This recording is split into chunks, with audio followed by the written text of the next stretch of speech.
Mantan Kapolres Ngada AKBP Fajar Widya Dharma Lukman dinyatakan bersalah dalam sidang kode etik Polri terkait kekerasan seksual dan penyalahgunaan narkotika.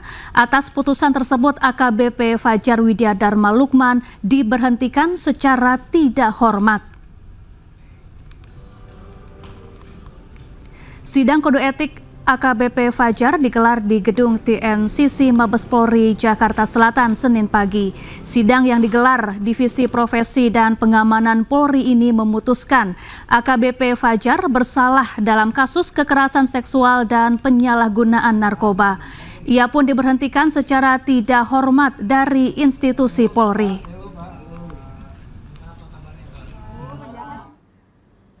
Wujud perbuatan yang telah dilakukan, maka putusan pada sidang KKEP yang pertama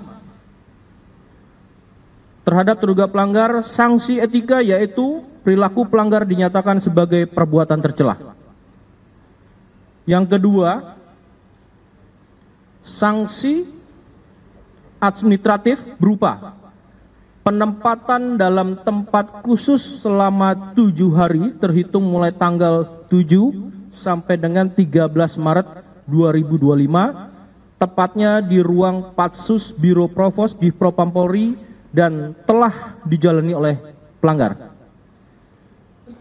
Yang kedua, dalam sanksi administratif diputuskan pemberhentian tidak dengan hormat sebagai anggota Polri. Dengan putusan tersebut, kami perlu sampaikan informasi bahwasannya atas putusan tersebut pelanggar menyatakan banding yang menjadi bagian daripada hak milik pelanggar. KPAI meminta proses penegakan hukum terhadap AKBP Fajar tak berhenti di sanksi kode etik saja, tetapi sampai ke peradilan pidana. KPAI juga menduga ada peran sindikat di balik kejahatan asusila yang dilakukan mantan Kapolres tersebut. Persidangan etik ini tidak kemudian mengurangi atau menghapus tindak pidana utamanya, sehingga kami tetap mendorong proses persidangan etik maupun perkara pidananya ini juga dilakukan secara transparan, karena transparansi dalam proses persidangan ini menjadi bagian dari pemenuhan hak anak korban atas akses keadilan, fair trial.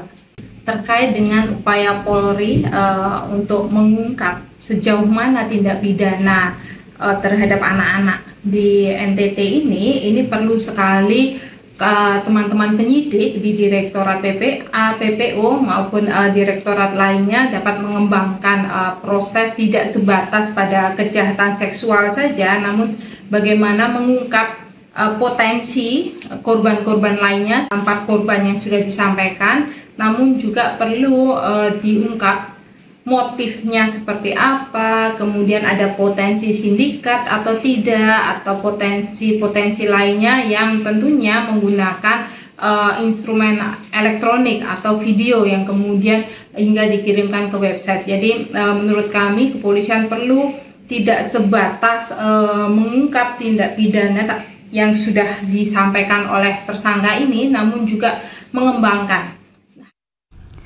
Sebelumnya, mantan Kapolres Ngada ditetapkan menjadi tersangka kasus kekerasan seksual. Ironisnya, dari 4 korban, 3 diantaranya masih di bawah umur.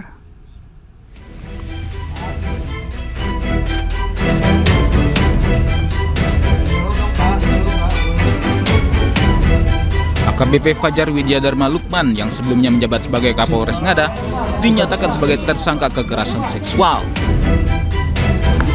Setelah sempat ditahan, tersangka dihadirkan di Mabes Polri. Memprihatinkan, tersangka diduga melakukan pelecehan seksual ke 4 korban,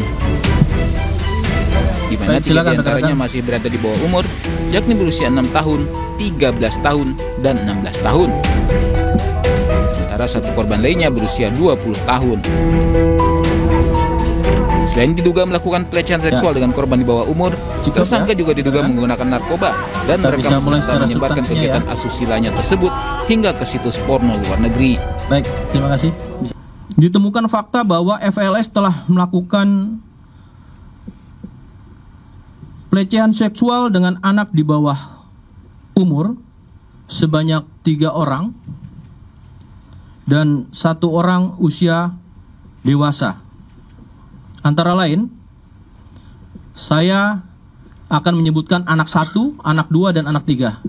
Ya, anak 1 usia 6 tahun, anak 2 usia 13 tahun, anak 3 usia 16 tahun, dan orang dewasa dengan inisial SHDR usia 20 tahun.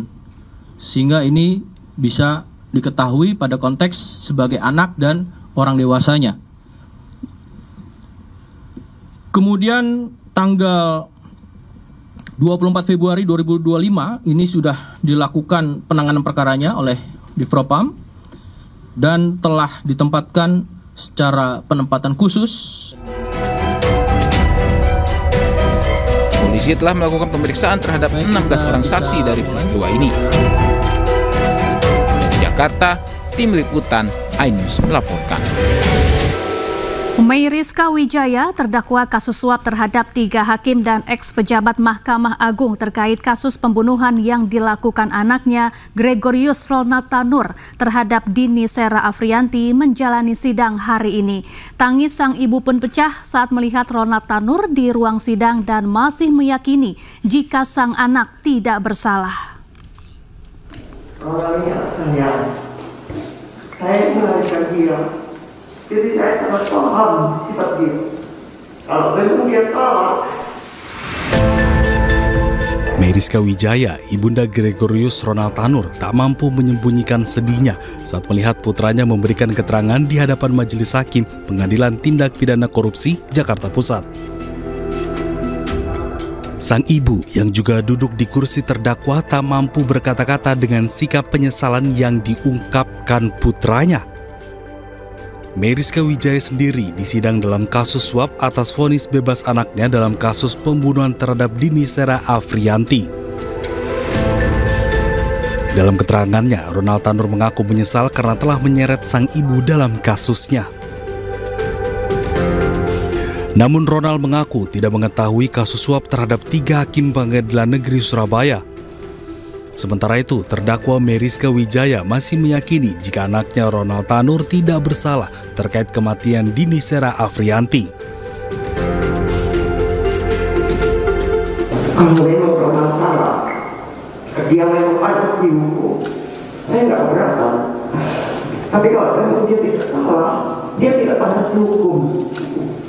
Mama sudah memaafkan kamu, Ronald. Mama minta kamu doa aja ya. Mama juga akan doa buat kamu.